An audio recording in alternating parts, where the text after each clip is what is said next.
mejor que sean dos, ¿no? Que sean dos, sí. Restauralia, empresa líder en el sector de restauración del patrimonio histórico artístico, restauración de fachadas, rehabilitación integral. Estamos a su servicio en Calle del Aire, número 26 de Cartagena.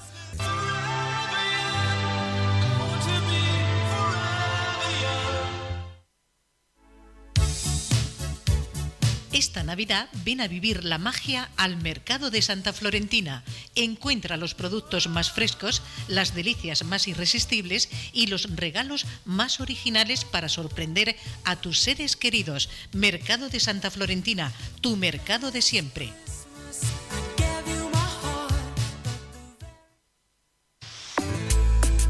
¿Estás listo para un viaje culinario sin salir de la ciudad? Bienvenido a Restaurante El Bambú. Estamos en calle Ramón y Cajal número 15 y somos el punto de encuentro perfecto para los amantes de la buena comida. Comida internacional, colombiana, ecuatoriana y mediterránea, todo en un solo lugar. Saborea desde las mejores arepas y ceviches hasta la exquisita frescura de la cocina mediterránea. Haz ya tu reserva en el teléfono 968 82 71 97 y vive una experiencia que hará vibrar tu paladar.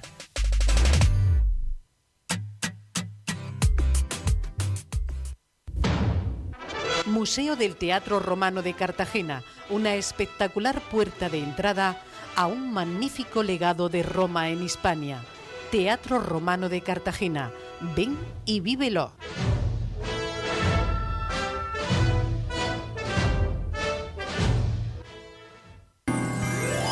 Feliz Navidad desde Teatro Romano de Cartagena.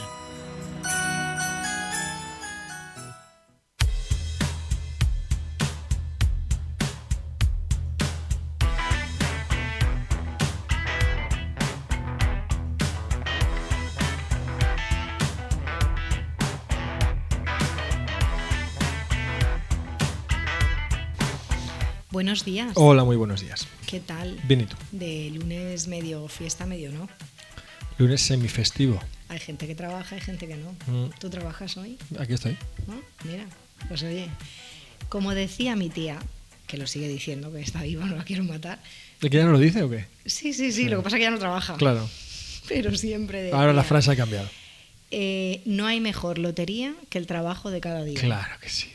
¿Qué te parece? Ya está, pues la cita de la semana. Es buenísimo. Lo que pasa es que ya se ha jubilado y ya últimamente no lo dice. Ya, claro, la lotería es otra. Pero no hay mejor lotería que el trabajo de cada día. Así que aquí estamos para contaros cositas. ¿Hoy de qué hablamos, Víctor?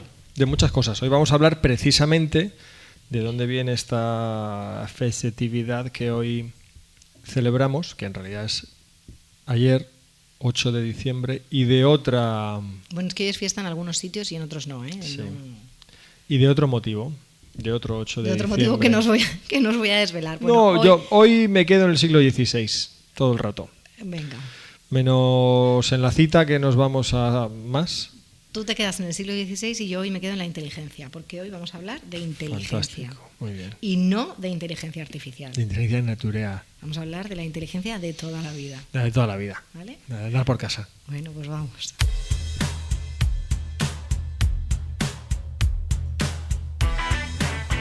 Vamos con la cita de la semana, Víctor. Un momento, antes de la cita de la semana, vamos a hacer... ¿Es un atraco a mano armada? Es un atraco a mano armada, armada, sí, pues nada, muy rápido. A ver. Fe de erratas de la semana pasada. Venga. Que dejamos un tema en el aire, que era lo de las brevas y los higos. Es verdad, cierto. Y que otro... no sabíamos si era el mismo fruto o un fruto diferente que bueno, salía del mismo... ¿Y entonces qué? Del mismo árbol, ¿no? ¿Cuál es la solución? La solución la tienes tú, como veo que la traes. La solución es que las brevas son higos que no acaban de madurar del todo, de desarrollarse del todo, por el frío o por lo que... O sea, es el mismo pues fruto, el mismo pero que uno sigue un se camino coge y el al otro año otro. siguiente. Claro, Sí. es como que no está horneado del todo. Vale. Y yo cometí un lapsus o Madre utilicé mía. una expresión incorrecta para referirme a Don Miguel de Unamuno ¿Y y qué vengo dijiste? a subsanarla. Venga, Y a subsánalo. Dije que Unamuno era de Salamanca.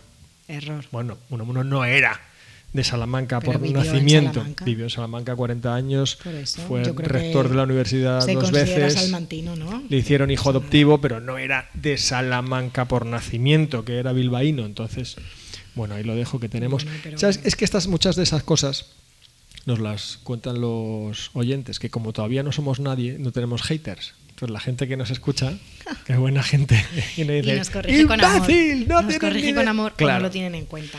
Cuando ya nos empiezan a insultar, ya es que estamos empezando a nivel. coger vuelo. Otro Pero de nivel. momento no tenemos haters porque no somos nadie. Venga. Ya está. Bueno, pues fe de ratas hecha, vamos con la cita de la semana. La cita de la semana, bueno, esta cita pudo producirse o no, pero yo me la quedo. Lo he hecho más veces. No sabemos con si se algunos, dijo, pero nos gusta. sí, con algunos dichos populares o citas de tal. Aclaro que vete tú a saber si lo dijo o no, encaja perfectamente con lo que sabemos del personaje y lo importante es lo que significa la cita, no que la cita existiese efectivamente. No ¿no? somos historiadores. No lo somos. Ni lo que, bueno, no entremos ahí. La cita es: encontraremos un paso y si no, lo crearemos. Y es de... Encontraremos un paso y si no, lo crearemos. ¿Cómo Probablemente te gusta siempre sería lo más de doblar y todo actuar. eso, eh? Sí. Pero... Aníbal Barca, antes de cruzar los Alpes hacia Roma en el año 218 a.C. aproximadamente. Desde Cartagena hacia Roma tuvo lógicamente que cruzar los Alpes. Y claro, pues la gente a la que llevaba le daba miedito. Hombre. Los Alpes, la altura, Imagínate. el viaje que ya llevaban, fue dejando lógicamente algunas guarniciones por el camino para proteger sus territorios en la península ibérica. Y que llegan los Alpes, aquello tan alto, tan frío, tanta gente, por donde cruzamos había un paso, evidentemente, pero claro, todo estaba vigilado. Y Aníbal dijo: encontraremos un paso y si no, lo crearemos. Pues es que esa es la actitud. O sea, lo importante es no dejarte... Si no hay derrotar camino, por las claro, si no hay camino ya circunstancias. encontraremos nosotros el camino, ¿no? Muy bien. Pues ya está, Oye, básicamente. que estás un poco... Te veo ahí motivado hoy. Sí. Contra las adversidades, ¿qué te ha pasado? A mí nada. ¿Nada? ¿Qué no me pasará. ¿no? La vida es una adversidad constante. Es una concatenación de adversidades Ya, bueno. y de adversativas. Bueno, pues con esa cita nos quedamos. Vamos a seguir. Venga.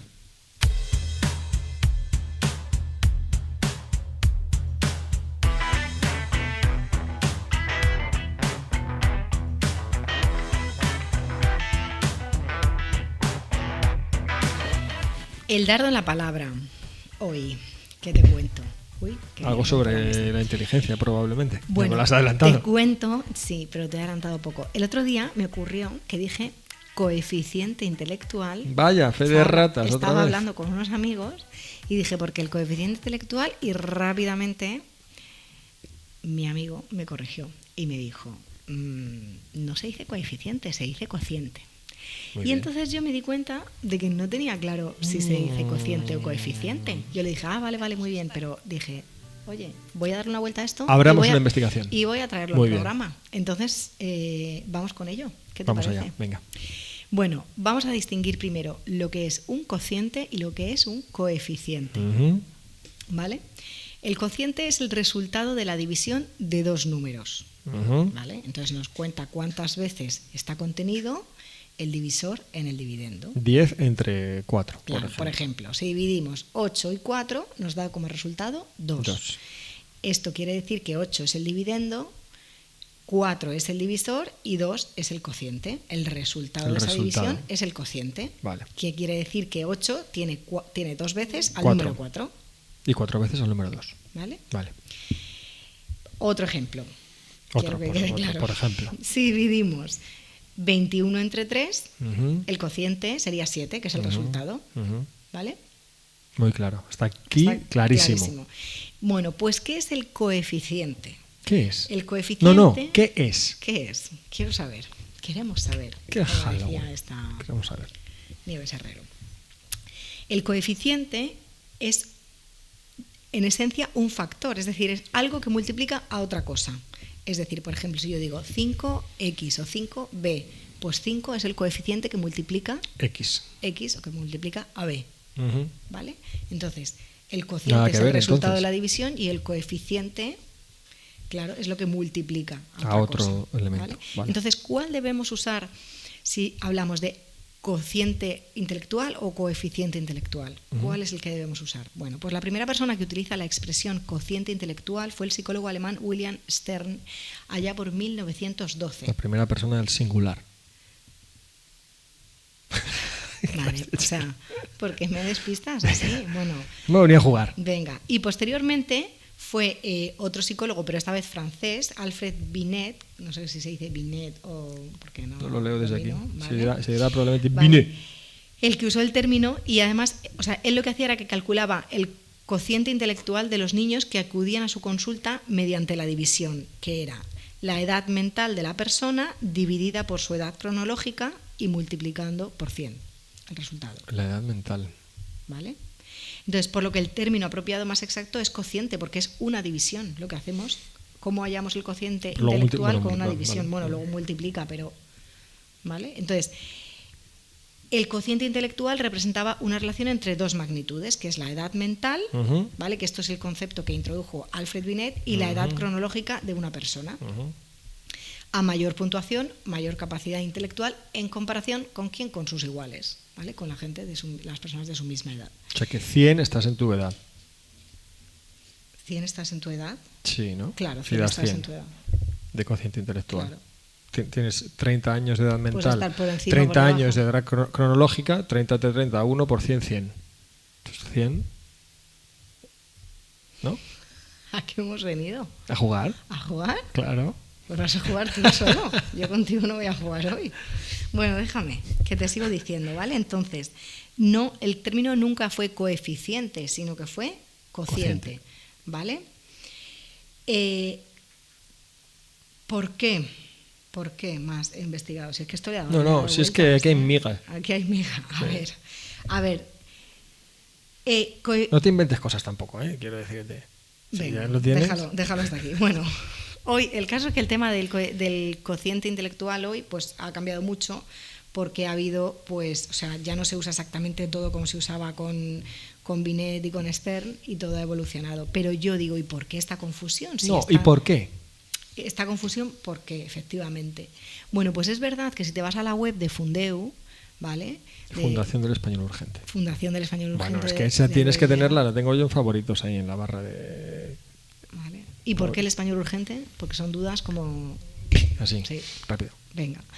Bueno, pues ahí te dice que en esencia son lo mismo y que ambas expresiones son correctas, aunque la RAE las diferencia cociente y coeficiente, pero por ejemplo, si te vas a la RAE, si te vas a Fundeu, te dice que las puedes usar las dos. Ujú. Si te vas a la RAE te da un significado para cociente, un significado para coeficiente, pero sin embargo las ejemplifica.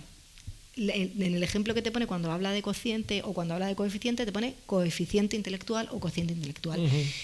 Entonces, ¿qué pasa? Que aquí son los psicólogos realmente y los estudiosos de la mente y de todo este campo los que se decantan por cociente porque dicen que es más estricto a lo que ellos van a... Al cálculo, a cómo claro, hacen el cálculo efectivamente. de esta Que magnitud. si lo buscáis valdrían las dos, pero son los propios expertos en esta materia los que se decantan por cociente. Porque es así como o sea, hallan la cifra o la magnitud a través de una división. Claro. Muy bien.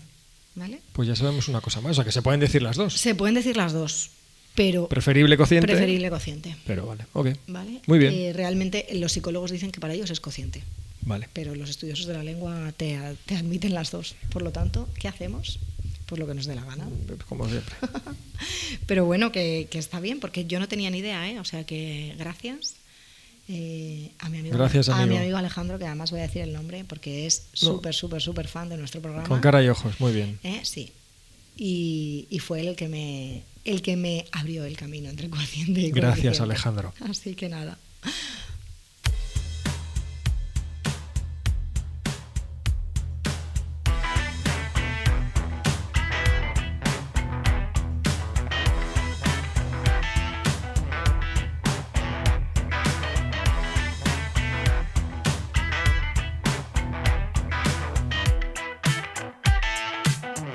Vamos con el saber si ocupa lugar, Víctor. Sí ocupa lugar el saber. Bueno, hoy ¿Estás en entonces... la tómbola? No, se ocupa el 7. No me ha salido nada, fíjate que en esos casos no me ha salido. Bueno, entonces, hoy 9 de diciembre de 2024 celebramos ¿qué? Celebramos el día del... Bueno, fue ayer, cuando no. Ayer fue el día, hoy celebramos. Ayer fue 8 de diciembre, ¿qué día fue ayer? Ayer fue el día de la Concepción. De la Inmaculada Concepción, muy bien. Vale. El 6 es la Constitución Española, que lo tenemos claro, ¿no? El día del referéndum, del 78. Bien, pero ¿qué pasa con la Inmaculada Concepción? Y haciendo encuesta veo que ha habido más gente y de hecho hay bastantes aclaraciones en el internet acerca de este asunto.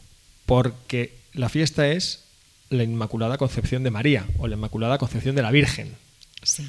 Yo pensé, y yo he sido monaguillo, tú lo sabes, yo pensé que era la concepción Inmaculada de Jesús por parte de María. Claro, yo también. ¿Qué dices? Reconozco lo que sí. Concibe el día 8, da a luz el día 24, ya, pero 25, madre de, ¿no? Fe. Madre de Dios, nunca mejor dicho. La fe pero efectivamente podría haber sido, porque estamos hablando de, ¿no? Pero no, es la Inmaculada Concepción de María, la Inmaculada Concepción de la Virgen, no que ella conciba, sino que ella es concebida, ¿no? Ave María Purísima, Ave María Purísima. Sin pecado concebida. Sin pecado concebida. Madre mía. Ave María Purísima, sin pecado toda concebida. la vida en un colegio religioso y me estás abriendo un camino que Bien. no había yo descubierto. Claro, entonces, la Iglesia Católica establece el 8 de septiembre como día de nacimiento de la Virgen. El 8 de septiembre. El 8 de septiembre. Con lo cual, el día de su concepción tuvo que ser 9 meses antes, si no se adelantó. Sí, más o menos. Pero oye, 9 meses. El 8 de diciembre. 9 meses antes del 8 de septiembre es el 8 de diciembre. ¿No? Pues establece el 8 de diciembre como día de la concepción de la Virgen María, que fue concebida por medios naturales sin más, pero Dios actuó sobre su alma en el mismo momento de la concepción, el 8 de diciembre, para que fuese concebida sin pecado original. Sin pecado concebida. Sin pecado concebida, sin pecado original. Para quitarle el pecado original nada más en el momento de su creación. Y fuese inmaculada desde el mismo momento de su concepción hasta y más allá, que trajo al mundo a Jesus Bueno, Christ. esto que me cuentas... Yes, I know, sí. Es que existe esta controversia... Pero realmente es que yo creo que no me lo debieron explicar, porque si no, no es difícil de entender. Yo creo que a mí Y tampoco me lo explicaron. Sobre todo, el lenguaje acompaña, sin pecado Claro, concebida. O sea, es pecado concebida. Bueno, pero no vengo a contarte esto. Vengo a hacer esta aclaración. Bueno, pues esto es muy interesante. Porque sé con que esto ya hay... me podría ir, ¿eh? Claro, lo sé. Yo con esto ya... Pero como hay que rellenar más tiempo, tengo que contarte otra cosa. Esto es súper interesante. Y te voy a contar otra cosa que te vas a quedar ojiplática. Venga. ¿Por qué? Porque nos vamos, como te decía, a hace casi 440 años, 1585, y al marco histórico de la Guerra de los 80 años, que tenemos Guerra de los 80 años, Guerra de los 100 años, la Guerra de los 100 años que no duró 100 años, pero la Guerra de los 80 años sí duró 80.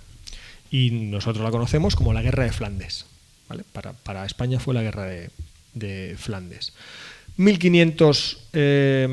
Estamos en 1585, llevamos 17 años de guerra en Flandes. Nada, acabamos de empezar. Claro, hasta 80, fíjate si no quedaba. Reina Felipe II y va bien, la cosa va bien. Alejandro Farnesio es comandante de los tercios del ejército español, que está desplegado en los Países Bajos, en Holanda, y también fue nombrado gobernador de aquella zona. Alejandro Farnesio, que podríamos incluso hablar de él, porque se le considera uno de los mejores generales de la historia, uno de los mejores estrategas. Pero bueno, que nada tiene que ver con Isabel de Farnesio. No podemos entrar hoy ahí, claro, porque tenemos tiempo para rellenar, pero no tiempo, tenemos tiempo, claro. ¿Vale? La cosa va bien, pero hay territorios muy presionados por los protestantes, por los rebeldes holandeses. Y hoy vamos a hablar de uno de esos territorios, que es la isla de Bommel, en Holanda. Una isla que está situada entre dos ríos, el Mosa y el Waal, o Waal, W-A-A-L. Aquella zona, los Países Bajos, ya hemos hablado de esto, son bajos porque están por debajo del nivel del mar. Entonces hay muchos ríos, muchos canales, hay diques también para llenar o vaciar canales, ríos y demás. Esto va a ser importante. Bueno, pues aquí tenemos a los tercios españoles en diciembre en Holanda. Pasando más frío. Pasando las de Caín, literalmente casi. Son unos 5.000 hombres y los comanda Francisco Arias de Bobadilla, ¿vale? El almirante al mando de los holandeses es Felipe de Hohenlohe-Neuenstein, que tiene a su cargo a aproximadamente 30.000, 6 veces más. 30.000 hombres y entre 100 y 200 barcos, porque dependiendo de las fuentes hay quien te dice más de 100 barcos y hay quien te dice más de 200 barcos. 150, vamos a decir, que ya está bien, ¿vale? En ambos ríos. Y están los tercios españoles, los 5.000 españoles, están en esta isla de Bommel y han cortado el paso. La isla está bloqueada, no pueden salir de ahí. Y ahí tienen que refugiarse y ahí tienen que resistir. Lo que te digo, diciembre, Holanda, una isla que tiene 25 kilómetros de largo por 9 en su parte más ancha, es decir, no es una isla particularmente grande, frío intenso durante todo el día, mucho más durante la noche, humedad que todo lo impregna tanto la humedad que las mantas están empapadas y del frío llegan a congelarse, a quedarse duras, la ropa, casi no hay ropa seca, casi no tienen ropa seca, no tienen apenas comida. Lo de los tercios era una barbaridad. Era una barbaridad. Bueno, la cosa se complica y los holandeses van arrinconando a los españoles en la isla. Llega un momento en que rompen los diques. Los holandeses rompen los diques que anegan la isla y la inundan. Entonces la isla se va quedando sin tierra, la isla de Bommel. Y entonces, según va subiendo el agua, los holandeses se van acercando, van arrinconando más a los españoles, se acercan además con barcos, los españoles resisten y acaban refugiándose en el punto más alto de la isla de Bommel, que es el monte de Empel. Y de hecho, lo que te cuento hoy es el milagro de Empel, se le conoce, ¿vale? Los españoles han pedido refuerzos, imagínate lo que es salir de aquella isla y de aquel sitio, pero bueno, han pedido refuerzos, las comunicaciones no eran sencillas, que viniesen los refuerzos tampoco era sencillo, por cómo estaba la cuestión, 30.000 contra 5.000 y 100 y pico barcos, bueno, la situación era complicada. Y los mandos holandeses ya habían avisado, estaban todos convencidos de que los holandeses iban a ganar, que los rebeldes se los iban a comer, a los tercios, ¿no? Pues cuidado con los tercios, no era tan fácil. Y habían avisado a las ciudades de alrededor para decirles que en 2 o 3 días les iban a mandar miles de prisioneros. ¿Vale? Bueno, los españoles, lo que te he dicho, congelados, ropa empapada, sin comida, y estaban barajando ya todas las opciones. Hasta matarse entre ellos. Luchar entre ellos, matarse entre ellos y que no les cojan con vida los herejes holandeses, ¿no? Pero llega la mañana del 7 de diciembre de 1585. Los españoles en el monte de Empel, ahí, todos metidos, los 5.000, un frío del recopinete, un hambre, la ropa mojada, los holandeses disparando. Total, que hay muchos soldados españoles cavando zanjas para poder refugiarse del frío, del viento, porque hacía un viento muy frío, y de los disparos de los enemigos.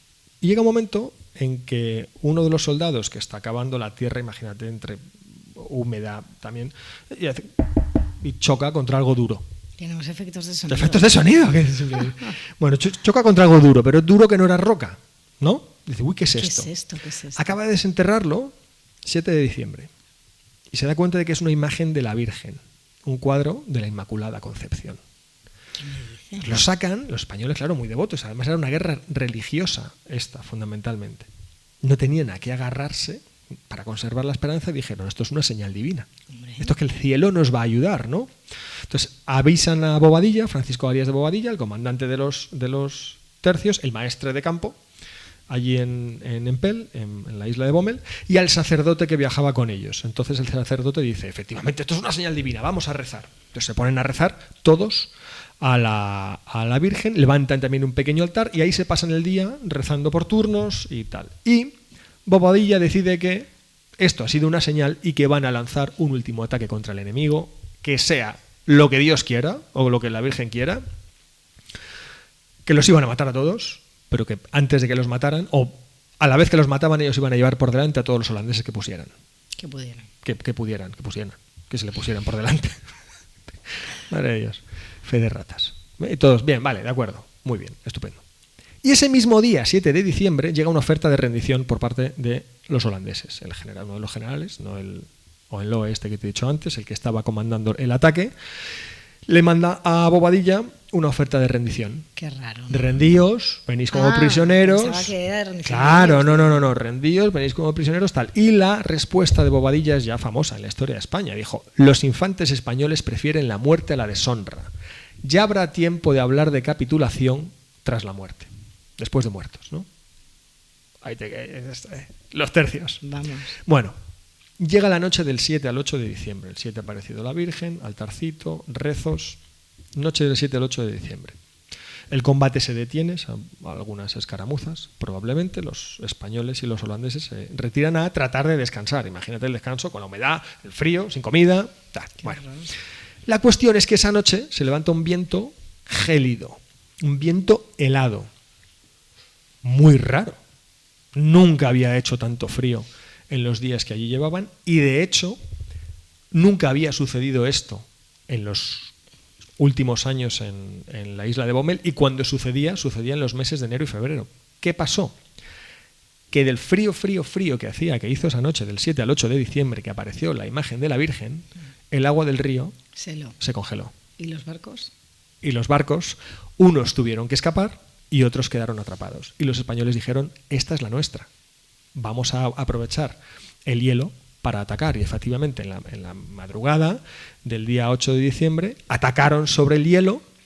Muchos de los holandeses habían tenido que llevarse los barcos, otros barcos quedaron atrapados en el hielo, los españoles los masacraron, les prendieron fuego, ¿vale?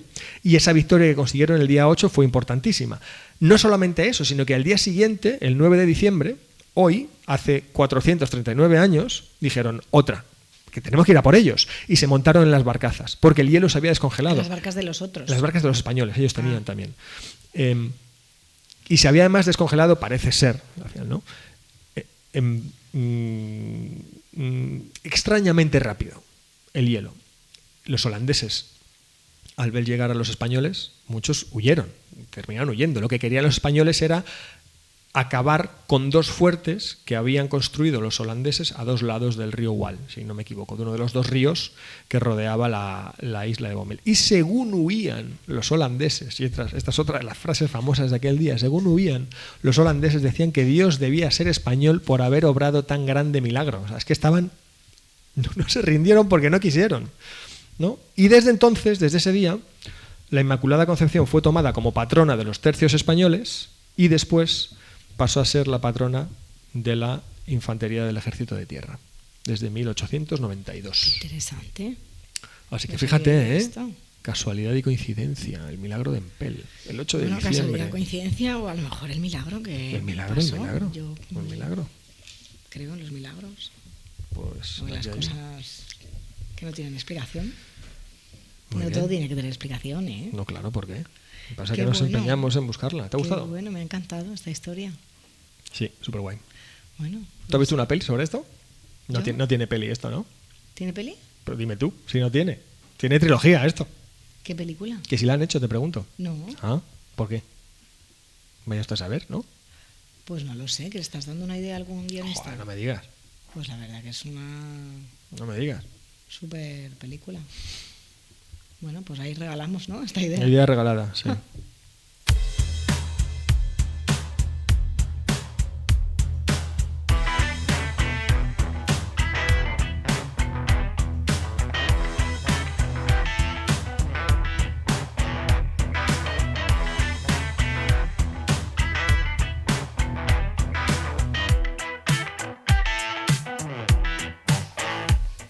Cultura general en 7 minutos. Aproximadamente. Así que vamos a hablar, he dicho antes que íbamos a hablar de la inteligencia. Venga, vamos Que ya allá. hemos hablado un poco, porque hemos hablado del cociente intelectual, Ujú.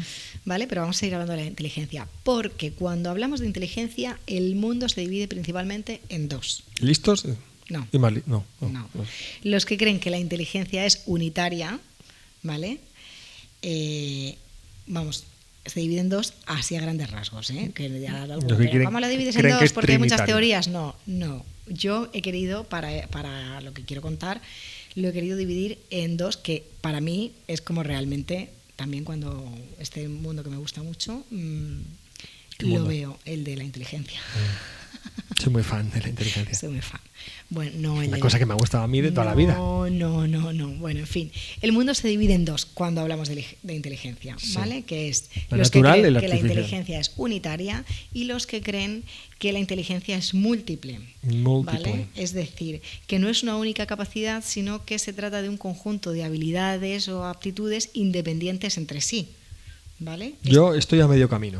Claro, esto en concreto explicaría por qué algunos genios son genios solo en unos aspectos, como por ejemplo en la música o en el arte, y tienen una capacidad lógica limitada en otras cosas, o hay eminencias a nivel intelectual que son capaces de proyectar en un ámbito una inteligencia descomunal, pero luego no entienden las relaciones o otras cosas, ¿sabes? Entonces eres inteligente en ciertos ámbitos y no va ligado, es totalmente independiente, ¿vale?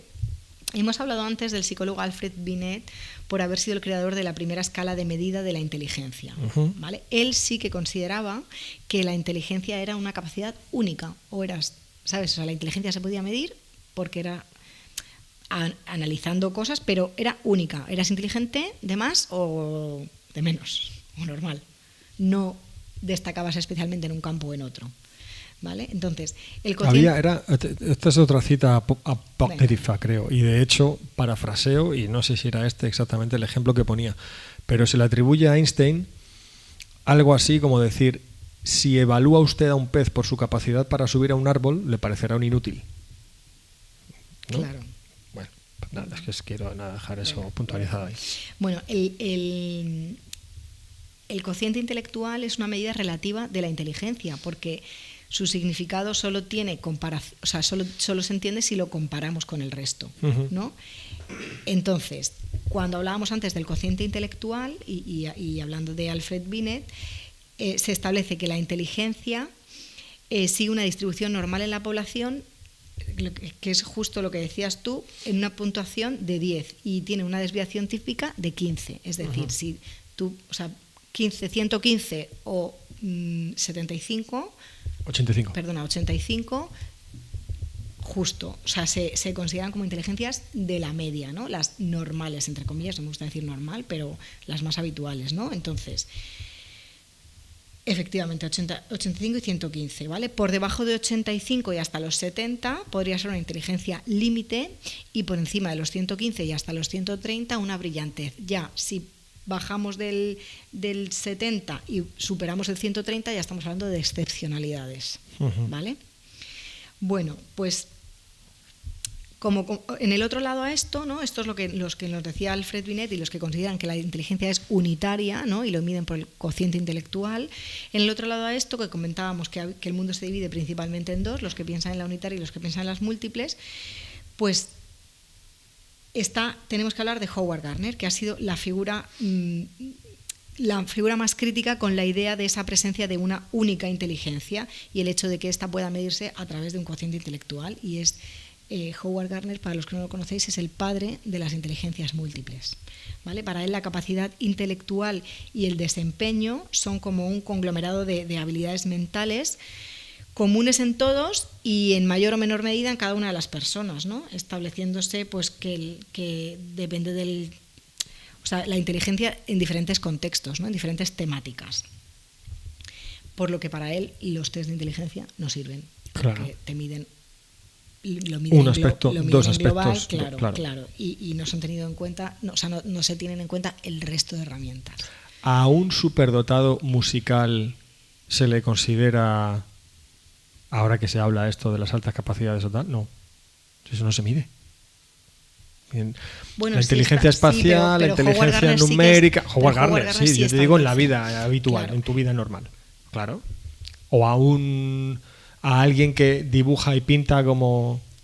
Claro, mira, por ejemplo, Gardner señala que existen casos claros en los que las personas presentan unas habilidades cognitivas extremadamente desarrolladas y otras muy poco desarrolladas, ¿no?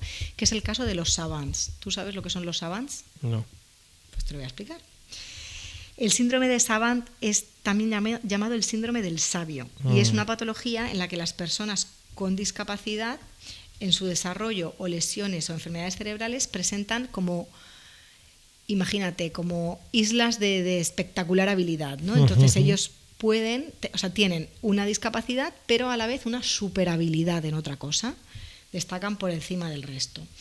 Y un ejemplo de savant, que si te lo cuento te vas a acordar, era Kim Peek, yo creo que se dice Peek, P-E-E-K, Kim Peek, que nació con macrocefalia y tenía un daño permanente del cerebelo y ausencia del cuerpo calloso, que es el manojo de nervios que conecta ambos hemisferios y los coordina entre ambos, al derecho y al izquierdo. Bueno, pues él era capaz de recordar el 98% de los 12.000 libros que se había leído. Era capaz de leer 2 páginas en 8 segundos y usaba un ojo para leer cada página, tardando apenas 1 hora en memorizar un libro. Y sin embargo, tenía lo que te dices, nació con macrocefalia. O sea, alucina. Y ausencia del cuerpo calloso. Hay un cuento de Borges, precisamente, que habla de algo así. Se llama Funes el Memorioso. Y es un chaval que, bueno, que la gente lo lea, que es muy interesante. Pero habla precisamente de un chaval que todo lo recuerda. Todo, absolutamente todo. Todo lo que le ha sucedido en la vida y todo lo que le sucede tal. Pero todo al milímetro. Cada una de las hojas, lo explica así Borges, cada una de las hojas de los árboles en cada una de sus posiciones en función de tacata. Y lo que te habla es de la maldición prácticamente que esto supone, porque es que no eres capaz, no eres capaz de tienes datos, pero no tienes información. No puedes vivir. Bueno, sobre todo es que tanto datos te intoxica. Claro, te abruma. Claro. Sí. Pues de hecho... es un poco lo que pasa hoy, porque además esto lo contaba Humberto Eco también utilizando el cuento de Funes el Memorioso, que tenemos la apariencia, el trampantojo de conocimiento, pero lo único que tenemos es datos, estamos inundados de datos y tenemos además acceso a datos infinitos, a prácticamente todo, y eso nos parece conocimiento y no pero lo no es. lo es, porque para el conocimiento tienes que conectar todos esos datos, ¿no? Eso le pasaba a Funes. Funes se acordaba de absolutamente todo, pero no era capaz de trabajar con esa información porque no era capaz de abstraerse, de seguir percibiendo y absorbiendo estímulos sensoriales.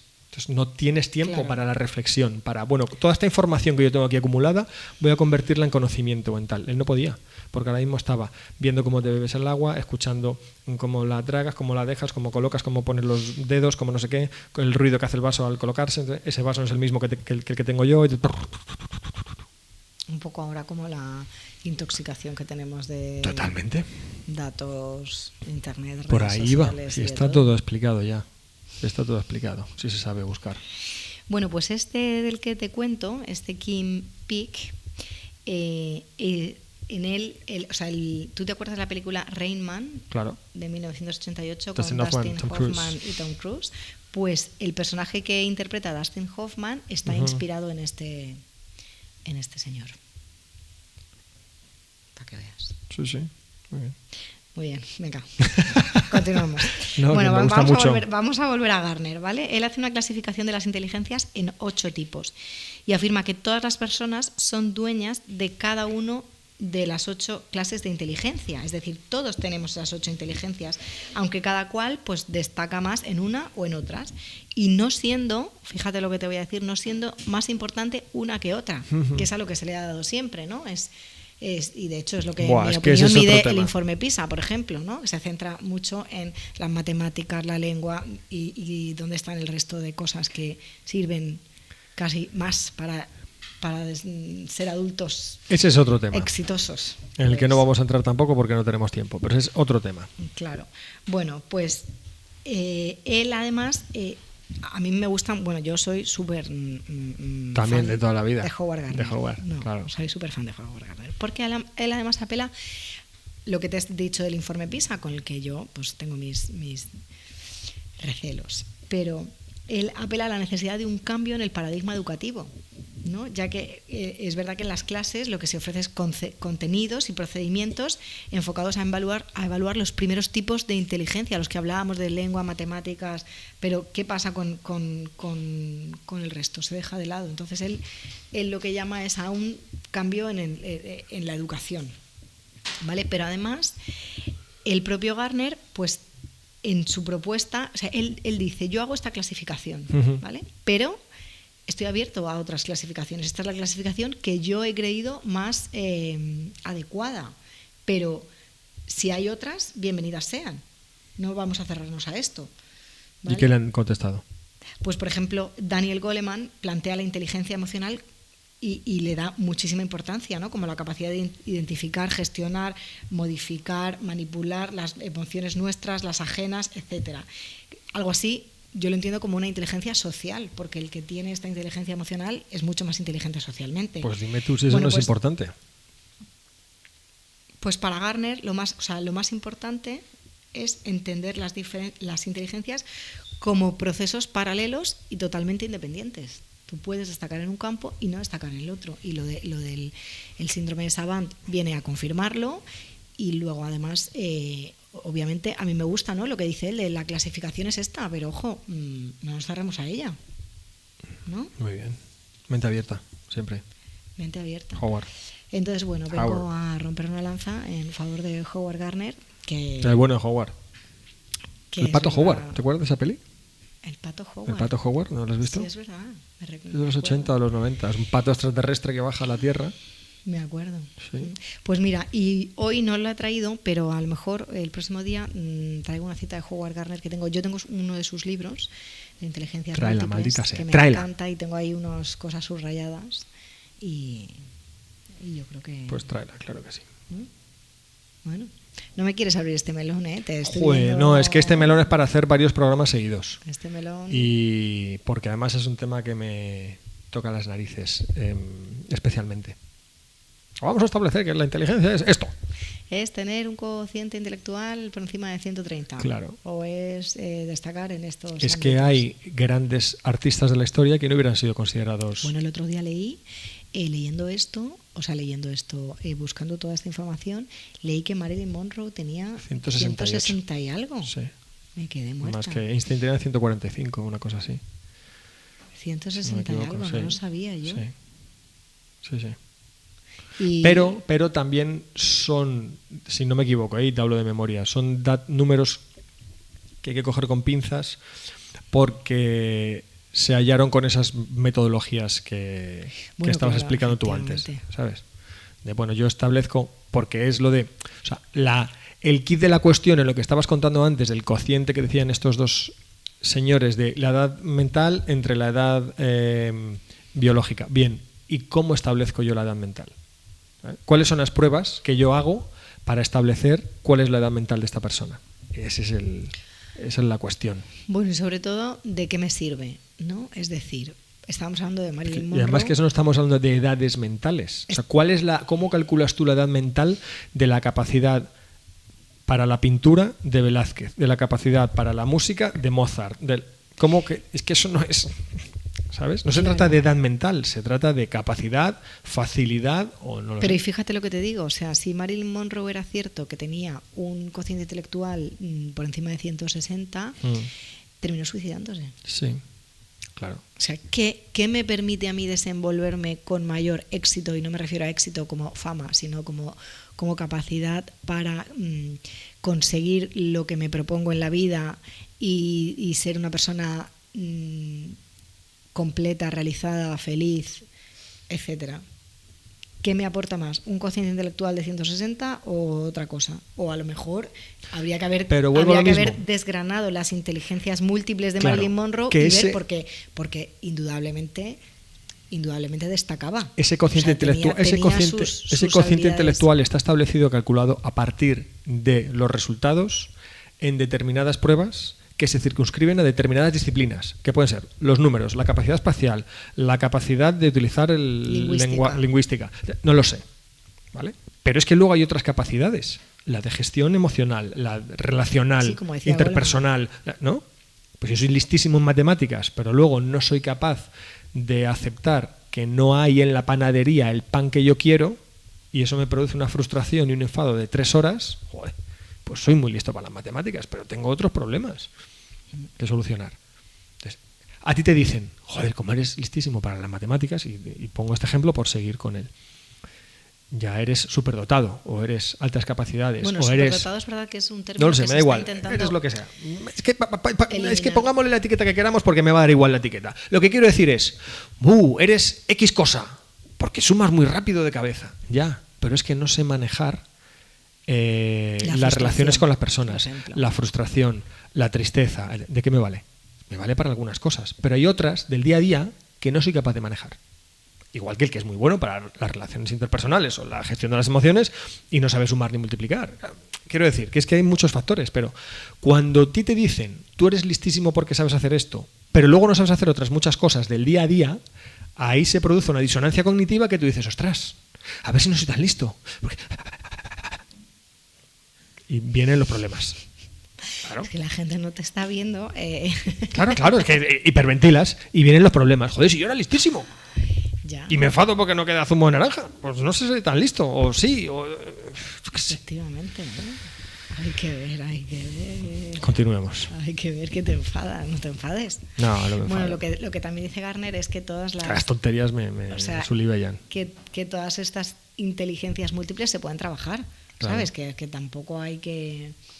como tú no sabes hacer esto, Claro. no... Además tú te puedes hacer más listo con la edad. ¿También? ¿Te ha pasado a ti o qué? Buah, yo era tontísimo. Y ahora Y mira mírame. cómo estás, ¿no? Feliz. Claro, Bueno, pues nada. Venga. Bueno, pues hasta aquí la inteligencia que os traía. muy bien.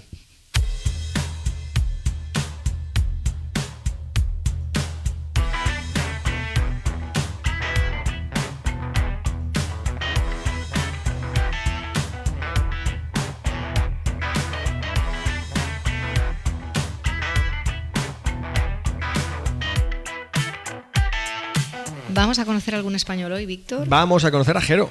Jerónimo. Venga, Jerónimo de Allanz y Beaumont, o Beaumont. venga. ¿Bien? Yo creo que te inventas todos esos... Claro. ¿Alguien lo va a buscar? No sé. ¿De los que nos escuchan? Por algún Pues ya lado está. sabrá algún idioma y He dirá, inventado "Estos la dos". mayoría. Quitando dos, me he inventado la mayoría. Venga, ¿quién era este señor? ¿Te acuerdas que hace ya varios programas te hablaba de un Da Vinci español que se llamaba Leonardo Torres Quevedo? Sí, que ha me inventado acuerdo de un él. mando para los dirigibles, un mando a distancia, y el teleférico, la cabina transbordadora de las cataratas del Niágara, que cruza Que el río murió, además, Niágara. él murió fuera, ¿no?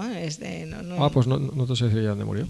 Pero el de las cataratas del Niágara, que había Sí. montado el... Me acuerdo. Murió en España. Funicular o el... Sí. No sé, ¿no? No sé. Bien. Pues con permiso de don Leonardo Torres Quevedo, hoy te traigo la historia de otro Da Vinci español, que es este Jerónimo de Allanz y Beaumont. Jerónimo de Allanz nació en Gendulain, en Navarra, 1553. Seguimos en el siglo XVI. No ha empezado todavía la Guerra de Flandes, pero empezará porque va a participar en ella. Y murió en Madrid en 1613. Pero no está enterrado en Madrid y te va a sorprender dónde está enterrado. ¿Y qué hicieron? ¿Se lo llevaron? Se lo Sí, llevaron, claro. De cuerpo presente. Sí, y ya verás dónde se lo llevaron. ¿A dónde? Pero bueno, Jerónimo de Allanz Eso me fue... lo cuentas luego al final, Claro, es para que escuches hasta el final. después de la publicidad. Fue, y lo leo porque no me lo puedo saber todo, claro. Venga. Ingeniero, científico, administrador de minas, comendador, regidor, gobernador, militar, pintor, cantante, compositor de música e inventor. Pues yo lo que creo es que tenía Claro, inteligencias múltiples. Claro, y tan múltiples, no dejó nada para los demás, de lo múltiple que era. ¿Vale? Su familia pertenecía a la alta nobleza navarra y eran 4 hermanos, pero como era el segundón, tenía un hermano mayor, no le correspondía heredar nada, el señorío de Allanz. Y entonces Jerónimo se dedicó primero a lo militar, a las actividades militares y a la política en la corte, con Felipe II primero y con Felipe III después. Con 14 años se fue a Madrid para ser paje del rey Felipe, de Felipe II. Su padre estaba muy bien posicionado, tenía contactos y allí fue. Y durante toda la vida de Felipe II lo sirvió en diferentes puestos. Se formó como militar, como te decía, y participó en muchas batallas importantes, en la Goleta, en Lombardía, en Flandes, que hemos estado hablando antes del milagro de Empel. En Flandes, de hecho, le hirieron de gravedad, y en Portugal. Vivió en Murcia, actuando como regidor de la ciudad, e impulsó la construcción de defensas militares en la costa, así como la actividad del puerto de Cartagena. Fíjate, Jerónimo, si no dio vueltas. ¿Eh? Sí dio, ¿eh? Porque has dicho que nació en Navarra, en Gendulain. En Navarra. Sí, en Navarra. Que de aquella ir y venir no era... Pues ¿sabes con quién estuvo también después? ¿Con quién? Con María Pita, Anda. en la defensa de La Coruña, ¿Qué me dices? contra los ingleses, sí señor. Y el rey Felipe II le nombró caballero de la Orden de Calatrava y comendador de la misma. No te digo más. O sea, Jerónimo de Allanz fue una personalidad de su época. También en una zona, Martos, si no me equivoco, revitalizó la cría de caballos y todo. Un hombre del Renacimiento, un Da Vinci. ¿Qué de cosas? Bueno, en 1597 fue nombrado administrador general de las minas del reino. Estamos hablando de un momento en el que tenemos minas en muchas partes del mundo, ¿vale? Y entonces recorre los yacimientos mineros y hace ensayos con los minerales y procedimientos que había ideado él para el tema de las minas. Y en una inspección tuvo un accidente realmente estuvo a punto de morir por inhalación de gases tóxicos en la mina, ¿vale? Porque las minas de la época tenían dos problemas serios. Uno era la contaminación del aire dentro de las minas y el otro era la acumulación de agua subterránea, de agua en las galerías. Se acumulaba mucha agua. Bueno, pues cuando estuvo a punto de morir por inhalación de gases tóxicos, Jerónimo de Allanz primero ideó sistemas para poder respirar en aire viciado, cosa que luego le valdrá para otro invento que te va a encantar. Y después también inventó la forma de beneficiar las minas de plata de Potosí en América, porque necesitaban desaguar las galerías subterráneas. Y lo que hizo Jerónimo de Allanz, que nosotros no estamos muy metidos en el mundo de la invención y de la física, pero fue utilizar máquinas de vapor para eso. Máquinas de vapor un siglo antes de que se usasen en Inglaterra. Madre mía, ¿vale? ¿cuánto?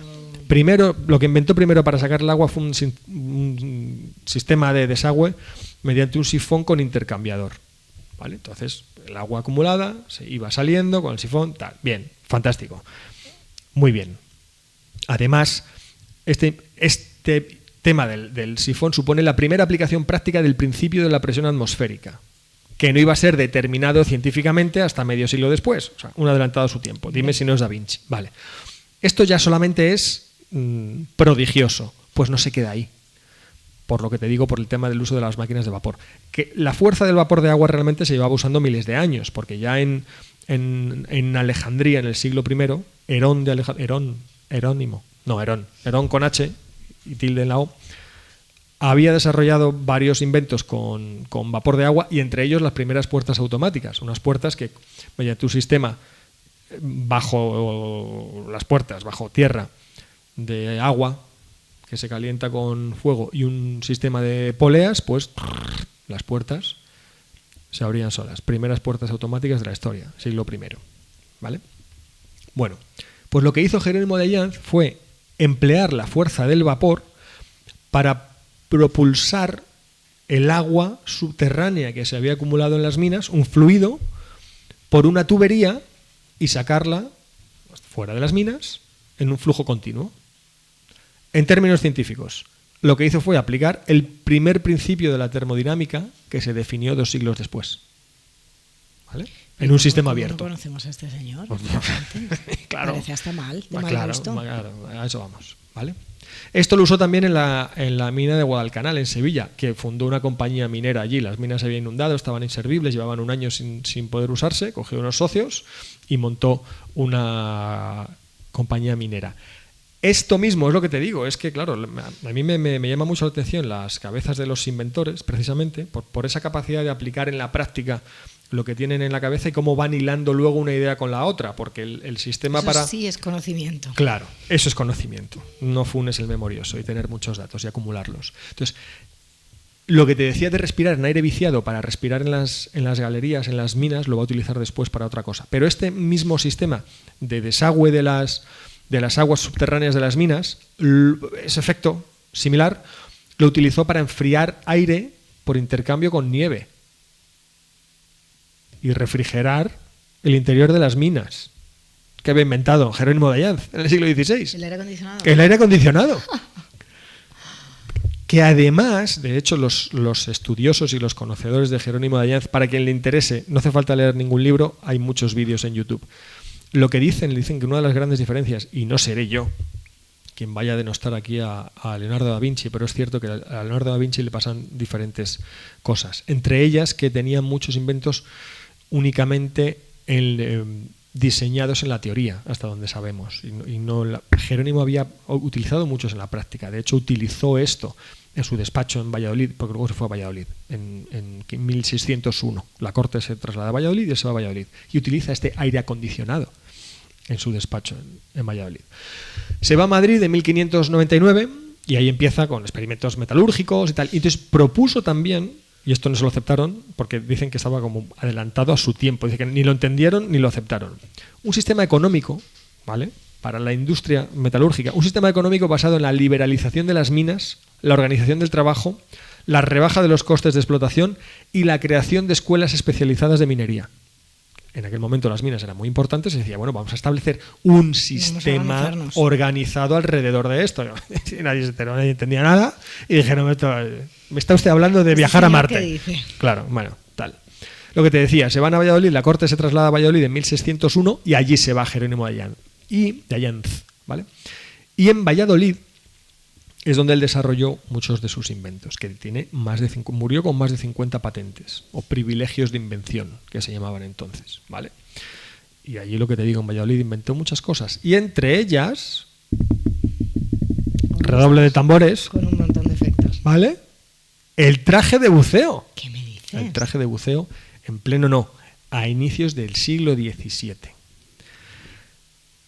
Aprovechando que el Pisuerga pasa por Valladolid, ¿qué? Allí es donde hizo las pruebas Jerónimo de Allanz, que 1601, 2, 3, me da lo mismo. Se metió en el meterte en el Pisuerga, a estar ahí sumergido varias horas. Con un traje que no sabemos si funciona. No, sí funcionaba. No, ya, pero no lo sabía cuando se metió. Imagínate el tema, que salían... ¿Esto funciona? Sí, pero el señor ha muerto por congelación. Bueno, hice un montón de ensayos de los trajes allí. Alguno en presencia de Felipe III, que un día se aburrió tanto, porque claro, ellos estaban allí mirando a un señor que estaba debajo del agua, llevaba una hora ahí, con 2 tubos de cobre, uno para respirar, otro para que le entrase el aire, otro para expulsar el aire, y dice, ¿esto qué está pasando aquí? Sáquenlo ya. Lo sacaron a la hora y pico y ya está. En cualquier caso, estas inmersiones son las primeras inmersiones documentadas en la historia en las que un buzo pudo estar debajo del agua por tiempo indefinido, porque a este hombre lo sacaron porque se aburría Felipe III, si no allí podía haber estado hasta que se congelase, efectivamente. Y se adelantó en más de 2 siglos a los sistemas de buceo actuales. Imagínate, Jerónimo de Allanz. Y vuelvo a lo mismo, cómo se unen diferentes inventos o cómo van hilando conocimientos y capacidades, porque esto sirvió a partir de 1605 en el Imperio de Ultramar español para en la isla Margarita, que hoy es Venezuela, forma parte de Venezuela, para extraer perlas de los ríos. ¿Sabes? Podían descender mucho, claro, pasar mucho tiempo debajo del agua y sacar perlas de los ríos gracias a este traje de buceo de Jerónimo de Allanz. Lo que te decía, bueno, más de 50 inventos, pero no solamente eso, porque te he dicho antes que había sido muchas cosas, cantante, compositor musical, ¿no? Y además fue un tío muy fuerte, parece ser, un tío grande y con mucha fuerza cuando él estuvo en la guerra, en las diferentes guerras, en las diferentes batallas en las que participó, fue famoso por la fuerza. Y fue muy amigo de Lope de Vega. Y Lope de Vega lo retrató en una comedia que se titula Lo que pasa en una tarde y lo refleja como el Hércules español, de lo fuerte que era. Dicen que era capaz de romper un plato con 2 dedos, con el índice y el pulgar apretando. Joder, lo tenía todo, ¿eh? Partir un plato, sí. Y murió, como te decía, en 1613 en Madrid. Pero me has dicho que el cuerpo no está en Madrid. No está enterrado en Madrid. Porque si recuerdas, te he dicho que Jerónimo de Allanz había sido regidor de Murcia durante muchos años. Y entre otras cosas, su presencia en Murcia, o en la región, lo que hoy es la región de Murcia, fue determinante para que se estableciese en Cartagena la actual base naval, gracias a Jerónimo de Allanz, en gran parte. Bien, pues en sus últimas voluntades dejó escrito que quería ser enterrado en Murcia. Y al parecer, porque donde dicen que está no hay ni lápida, ni nombre, ni está marcado de ninguna manera, está enterrado en la Catedral de Murcia. Nuestro Da Vinci del siglo XVI-XVII español. Pero no hay nada que lo certifique. Allí no. Estuvo en el convento de San Antonio, en principio, y luego lo trasladaron a la catedral.